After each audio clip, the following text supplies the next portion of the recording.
Assalamualaikum warahmatullahi wabarakatuh.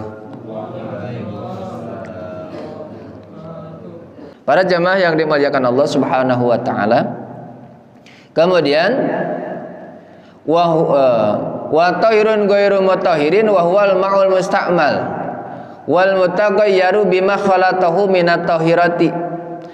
Air suci namun tidak mensucikan disebut air ini adalah air musta'mal, dan air yang berubah karena bercampur dengan benda-benda lainnya. Air ini suci, tapi ketika mau digunakan untuk bersuci tidak sah. Ini air boleh nggak kita kalau wudhu pakai air ini?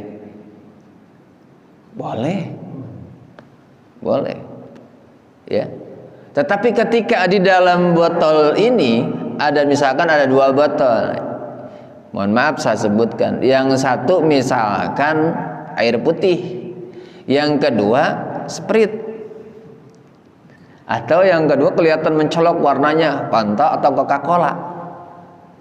Air yang ini, yang murni air tanpa tercampuri, disebutnya aja air gitu kan, jual air. Tapi ketika yang sebelahnya walaupun bening, di sini ada namanya Sprite misalkan. Nah, kira-kira yang dua-duanya suci nggak? Dua-duanya suci, tetapi kalau air ini ketika mau digunakan bersuci boleh mensucikan, tapi yang satu lagi walaupun sama-sama terlihat bening, suci, diminum suci, tapi ketika mau digunakan untuk bersuci tidak mensucikan. Itu namanya wal mutaghayyaru bima khalatahu minat tahirati, yang tercampuri oleh benda-benda lain yang masih suci. Fanta misalkan, ada orang wudhu pakai Fanta, saking kayaknya orang berebut Fanta sebotol 2 botol, dia mau dipakai mandi adus besok katanya. Terus mandinya pakai susu. Ada kan orang mandi susu katanya. Mandi susu sekalian wudhu pakai susu, sah nggak? Ya enggak, kan lebih dari 2 kuloh pakai bak gede katanya. Ya enggak. Kenapa? Karena sudah berubah itu. Wal mutaghayyaru bima khalatahu minat tahirati, tercampur dengan yang lain walaupun masih suci. Itu seperti itu. Jadi bahkan nyebutnya saja sudah beda. Beli air, pasti apa mereknya. Tapi begitu beli Fanta, padahal itu juga dasarnya air, tapi namanya sudah beda. Para jamaah yang dimuliakan Allah Subhanahu wa taala, itulah tentang air, walaupun sama-sama air tapi sudah berubah apa? Warnanya. Warnanya merah, agak kehitaman. Wah, saya mau wudhu, wah, ada tiap orang nawarin ke saya kopi, saya mau udah pakai mandi kopi kan. Saya mau udah pakai mandi kopi. Boleh nggak pakai mandi junub buat pakai kopi? Wah, luluran sekalian. Ya enggak lah. Yang terakhir, wa ma'un najisun, air najis. Air najis. Air najis itu yang seperti apa? Wa huwa allazi halat fihi najasatun wa huwa dunal qullataini au kana qullataini fataghayyar. Air najis ini wa huwa allazi halat fihi najasatun, air yang bercampur benda najis. Air yang bercampur benda najis. Airnya sih cukup 2 kula 190 liter. Atau airnya ada sih di ukuran yang sudah ditentukan, 60 kali 60, pasnya 58 cm kali 58 cm, di wadah itu ada. Tetapi tercampuri benda najis, maka jadi disebutnya airnya mutanajis. Air itu suci? Tidak. Orang namanya juga najis. Mensucikan? Ya tidak. Di mana orang yang bersuci dengan najis? Tidak sah. Ya. Maka ketika kita lepas dari najis maka bisa jadi suci. Tapi ketika ada najis, air yang suci terkena najis jadi mutanajis, jadi najis. Maka ketika kita bangun tidur, seandainya wudhu di tempat seperti tadi, di wadah itu, ya, bukan hanya di tempat itu. Ketika kita berwudhu, makanya tergolongkan sunnah ya aktivitas ini atau kegiatan ini. Ketika kita wudhu pertama kali mencuci tangan, mencuci kedua tangan ini, kan kita sela-sela dulu pakai sininya. Supaya apa? Supaya bersih. Bersih dari apa? Dari najis. Takutnya ketika kita tidur itu kan nggak jalan-jalan Pak. Tapi ketika kita tidur nggak sadar tangan ini kemana? Wah, garuk-garuk ke muka, garuk-garuk ke, ya mungkin tempat lain lah gitu ya. Atau mungkin pegang apa. Nah makanya kita bersihkan. Kenapa? Untuk menghilangkan najis tuh, menghindari adanya najis ketika kita langsung tanpa misalkan sama ini hukumnya juga cuci tangan kocok-kocok begini sunnah, mau saya tinggalin, saya mau berkumur dulu, itu ada najisnya di kumur, nah itu bahaya kan, malah menyebar nantinya. Maka termasuk ketika kita dilarang oleh Rasulullah SAW, ketika kita bangun tidur maka jangan langsung memasukkan kedua tangan kita ke dalam satu bejana. Kenapa? Dikhawatirkan di kedua tangan kita, namanya tidur tidak sadar, tangan ini kemana-mana, masukkan ke situ, ada najis, airnya yang awal suci tapi ada najis yang nempel di tangan kita, maka air itu jadi najis. Ketika air itu jadi najis, kita tujuannya bersuci, jadi tidak sah. Wudhu kita tidak sah. Ketika wudhu tidak sah, maka Bapak melaksanakan sholat, maka sholatnya pun sudah dipastikan tidak sah. Para jamaah yang dimuliakan Allah Subhanahu wa taala. Jadi wa ma'un najisun wa huwa allazi halat fihi najasatun. Ya. Air yang najis itu air yang bercampur benda najis. Wa huwa dunal qulataini, air tersebut kurang 2 kulah. Maka kita siasati, kalau kita benar-benar mau apik ya, kita mau benar-benar apik menggunakan air tersebut, supaya kita tidak menimbulkan keraguan. Ketika air yang sebotol ini, kira-kira bisa nggak digunakan berwudu? Cukup nggak? Cukup, tergantung kita dalam pemakaiannya. Ya syukur-syukur botol yang gede, tinggal dibolongin airnya, tinggal dibolongin. Bisa kita, atau dipegangin sama orang lain, atau kita minta bantuan, atau sendiri. Cuman penggunaannya tidak seperti kita wudhu pada umumnya sekarang. Seperti di mana? Seperti di tempat wudhu, karena kerannya alhamdulillah di daerah kita subur airnya, makmur lah. Jadi begitu orang keluar dari tempat wudhu seperti orang habis mandi, bebas. Dan kita kalau menggunakan air yang sedikit harus pandai menggunakannya, membaginya. Artinya ada amalan-amalan ketika kita berwudu yang tergolong sunnah yang mungkin kita tinggalkan. Kenapa? Karena terhubung airnya juga seadanya.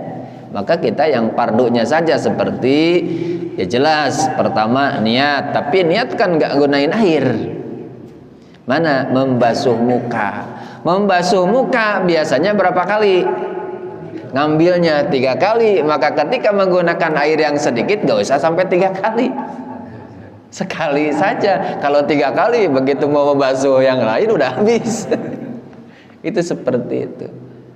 Dan kita siasati ketika airnya sedikit ini, maka kalau dikegayungkan khawatir cipratan dari anggota badan yang sudah, dari air yang sudah kita gunakan ke anggota badan kita masuk ke air yang belum digunakan, ada cipratannya, maka disebut air mustakmal. Maka kita siasati di sini. Maka ketika ada cipratan ini terhalangi, maka di ember dulu biasanya kita ambil limbah dari sumur, masukin ke ember cat, bolongin dikit, cukup segitu juga. Itu seperti itu. Maka kita tidak usah 3 kali. Begitupun ke tangan.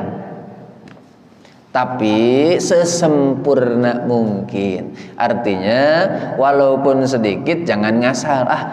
Misalkan bagiannya sedikit doang katanya begini. Seperti tayamum aja, ngambil airnya sedikit cuman giniin doang. Tetap harus sela-sela, apalagi yang punya misalkan janggutnya panjang, godeknya, cambangnya, maka sela-sela. Itu seperti itu. Jadi bukan seperti kalau tayamum kan kita ngambil begini, cuman selewatan, tidak usah kena semua juga udah cukup kalau tayamum.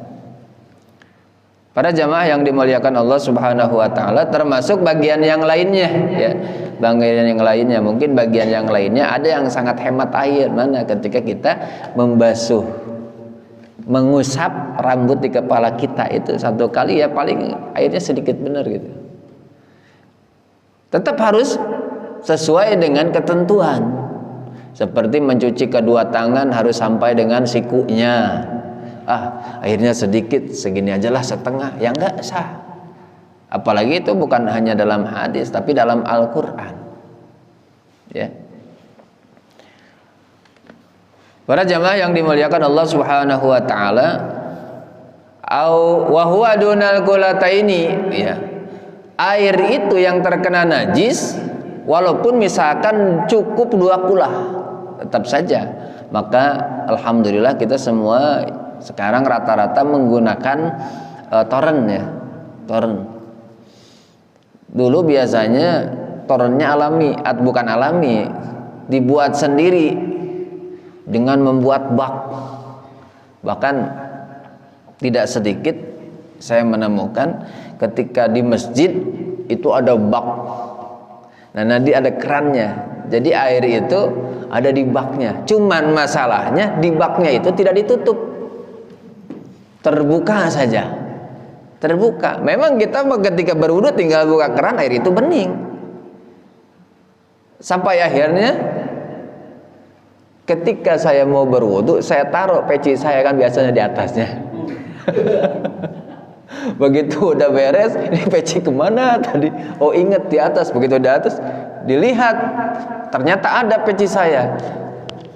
Waduh, itu ngelihatnya ke bawahnya sih bening, begitu lihat banyak daun, banyak kayak apa sih ya, daki-daki, wah mengendap-endap. Bahkan mungkin di situ ketika ada di ruangan terbuka burung lewat atau apa aja lah, termasuk di dalam satu ruangan pun di atasnya mungkin cicak. Ketika ada kotoran cicak jatuh ke situ, air itu asalnya suci, tapi ketika cicak kotorannya jatuh ke situ, maka air itu tidak suci dan juga tidak mensucikan. Kenapa? Karena tergolong air najis. Cukup airnya, tapi ada najisnya. Itu seperti itu. Maka sekarang alhamdulillah banyak torennya ya, di toren gitu air itu insya Allah aman. Ya mungkin katanya gini banyak lumut. Kalau lumut tidak jadi masalah karena lumut tidak tergolong najis. Apalagi air itu di dalam satu wadah yang terbuka setiap hari tersinari oleh matahari. Maka cepat banget tuh lumutannya. Dan tidak tergolong najis. Ya, walaupun itu termasuk yang kotor lah, tapi bukan kotoran dari hewan atau kotoran-kotoran makhluk yang lainnya. Au kana kullataini pataghayyar. Ini kalau misalkan airnya ini enggak berubah. Cuman air 2 kula 190 liter tercampuri najis kecil, misalkan kotoran cicak. Kan tidak berubah tuh. Warna tidak berubah. Karena air kotoran cicak ini udah kecil 2 warna lagi. Satu hitam, yang hitam satu lagi putih, yang hitam larut. Seolah-olah mau dinetralin sama yang putih. Jadi nggak kelihatan. Tapi kita tahu di situ jatuhnya, kita tahu najis. Ya. Atau berubah warnanya, berubah rasanya. Pada umumnya kok air begini ya rasanya, ternyata begitu dilihat, oh mungkin ada sesuatunya. Nah ini termasuk tidak sah nih. Wal qulatani khamsu mi'ati ritlin bagdadiyin takriban fil asah. Nah, kalau ukuran 2 kula kira-kira berjumlah 500 liter Baghdad. Liter Baghdad itu lebih kecil daripada liter kita. Kalau di kita tadi, nah di Baghdad 500 liter, di kita mah 190 liter itu ukurannya.